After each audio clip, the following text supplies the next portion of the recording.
bagaimana cara istiqomah? Bagaimana cara istiqomah? Yang pertama, para hadirin dan hadirat yang dirahmati oleh Allah Subhanahu wa taala, tidak ada yang ragu bahwasanya untuk bisa istiqomah yang pertama adalah berdoa kepada Allah Subhanahu wa taala. Ini senjata seorang mukmin, bukan senjata yang terakhir doa. Doa itu senjata yang pertama.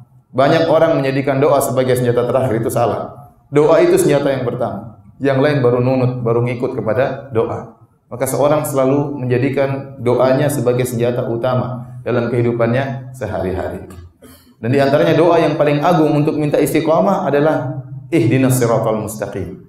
Ihdinas siratal mustaqim. Maka saya anjurkan kepada diri saya pribadi yang sering lalai dan juga kepada para hadirin tatkala membaca ayat ini, ya, iyyaka na'budu wa iyyaka nasta'in.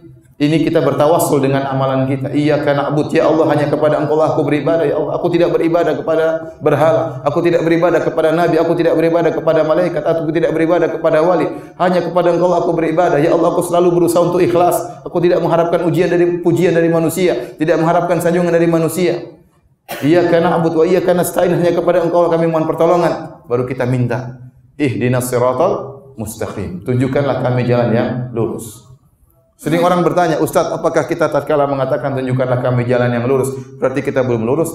Tidak. Bisa jadi kita belum lurus, maka kita perlu diluruskan. Dan kalau kita sudah lurus, masih banyak pintu-pintu kebaikan yang harus kita ditunjukkan. Masih banyak kebaikan yang masih kita jahil, kita belum ngerti. Maka kita bilang, ihdinas siratal mustaqim. Ya Allah, tunjukkanlah kami kebaikan-kebaikan yang lain yang kami belum tahu. Dan tegarkanlah kami di atas jalan kebaikan yang sudah kami tempuh. Alhamdulillah kita sekarang di atas iman. Alhamdulillah kita salat 5 waktu. Alhamdulillah kita salat di masjid. Alhamdulillah kita ikut pengajian. Ya Allah, tegarkan aku di atas jalan tersebut. Ini di antara makna dari ihdinas siratal mustaqim. Ya, dan kita hadirkan bahwa istiqomah itu bukan perkara yang ringan, berat. Saya katakan di zaman sekarang ini, kata orang zaman now ya, HP aja bisa bikin kita rusak. HP bisa bikin kita rusak. Ya, hidayah, kesesatan ya ada dalam HP ya.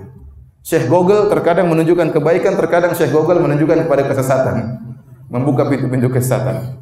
Makanya ujian sekarang kalau orang dahulu ingin selamat, dia masuk dalam rumahnya, tutup pintu, dia tidak akan terkena fitnah. Sekarang orang masuk dalam rumah, tutup pintu, malah terfitnah. Fitnah dia bawa di mana-mana, di HP-nya, dia kantongin. Kalau HP-nya ketinggalan, dia pulang ambil fitnah tersebut. Maka saya katakan zaman sekarang luar biasa, ya, fitnah begitu keras, begitu menggoda. Betapa banyak orang hancur gara-gara ya HP-nya ini ya. Karenanya para hadirin ya, tatkala kita berdoa ihdinas siratal mustaqim, benar-benar kita hadirkan, ya Allah, aku sangat butuh bimbingan-Mu ya Allah. Tunjukkanlah aku pada jalan yang lurus, ingatkanlah aku jika aku bersalah. Bukakanlah bagiku pintu-pintu kebaikan yang belum aku ketahui. Ini doa yang paling agung kita baca tatkala dalam salat kita, ihdinas siratal mustaqim. Kemudian di antara doa yang paling banyak Nabi baca dalam sujud beliau, ya muqallibal qulub, tsabbit qalbi ala dinik. Saya harap dihafal doa ini. Ya muqallibal qulub, yang artinya wahai zat yang membolak-balikkan hati manusia.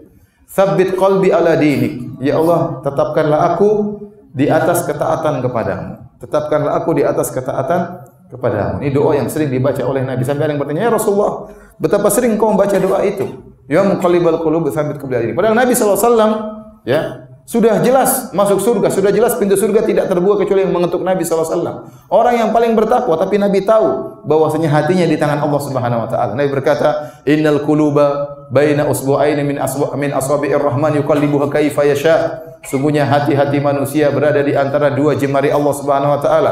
Allah membolak-balikkannya yang sesuai dengan yang Allah kehendaki.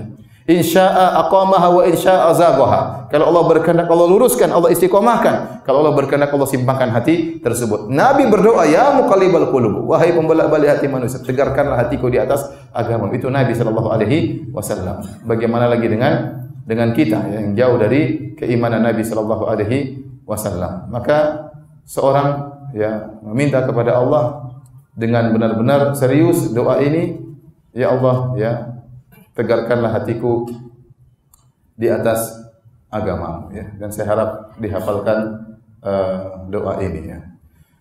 Kemudian di antara doa yang perlu kita perhatikan juga doa ya zikir pagi petang.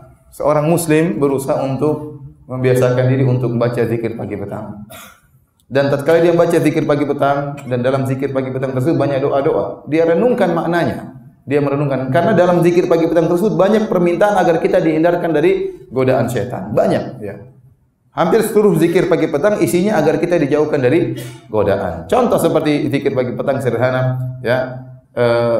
Allahumma afini fi badani, Allahumma afini fi sam'i, Allahumma afini fi basari, la ilaha illa anta. Ini dibaca 3 kali. Kalau di pagi hari, ya Allah, ya, jagalah badanku. Ya Allah, jagalah pendengaranku. Ya Allah, jagalah penglihatanku. Ini kita minta tiap pagi hari. Karena kita tahu di hadapan kita banyak fitnah. Fitnah yang kita dengar, berita-berita yang kita dengar.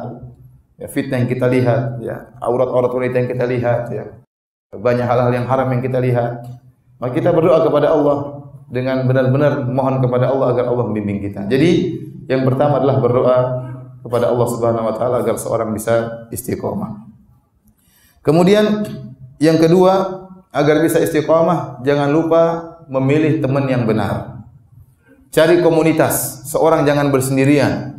Tatkala orang sendiri mudah digoda oleh syaitan. Cari komunitas. Cari teman-teman yang saleh. Bergaul dengan teman-teman yang saleh. Rasulullah SAW perintahkan demikian. Ya, Rasulullah SAW mengatakan perumpamaan jalis susu wa jalis saleh, perumpamaan teman yang baik dengan teman yang buruk, ya. Teman yang baik seperti penjual minyak wangi, ya.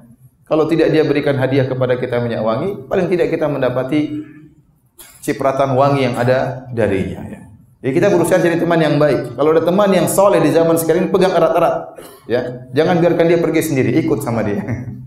Ya, jadi pegang dia erat-erat. Kata Nabi SAW, al-mar'u ala dini khalilihi, falyanzur ahadukum man yukhalil. Kata Nabi SAW, seseorang itu di atas agama temannya. Maka seorang lihat-lihat siapa yang mau dijadikan temannya. Kalau kawan secara umum, kita boleh berkawan dengan siapa saja. Tapi sahabat, tempat kita curhat, tempat kita diskusi, tempat kita jalan bareng, tempat kita ngobrol, jangan sembarang orang. Nabi yang suruh. Karena agama seorang berpengaruh dengan temannya. Karena kita tahu kalau kita sudah bersahabat dengan seorang, kalau kita enggak yang terpengaruh, dia yang terpengaruh. Antara dua. Kita ikut dia atau dia ikut kita. Karena pasti ada sinkronisasi. Kalau tidak ada sinkronisasi, pertemanan tersebut pasti buyar. Maka kita jangan salah pilih teman. Kita cari teman yang kita bisa beri manfaat sama dia, kita bisa ajak dia pada kebaikan, atau kita yang diajak oleh dia pada kebaikan. Adapun kalau kita bergaul sama seorang teman ternyata tidak ada manfaatnya, ya, selalu, ya, mengarahkan kita kepada keburukan, tinggalkan teman tersebut. Cuek saja, tidak peduli apa kata dia. Karena keselamatan agama kita lebih penting. Maka cari teman yang baik, yang bisa mengingatkan kita tatkala kita salah, yang tidak pekewuh, tidak malu kalau menegur kita tatkala kita salah. Itu teman yang luar biasa. Ya, banyak teman kalau sudah berteman, temannya salah dia tidak tegur. Ini teman pengkhianat. Bagaimana sahabat Anda salah Anda tidak tegur? Kalau Anda seorang teman yang baik, sahabat Anda salah, tegur dengan cara yang baik. Itu nama sahabat. Yang diperlukan saat-saat kita bersalah, saat-saat kita menyimpang, itu teman yang baik.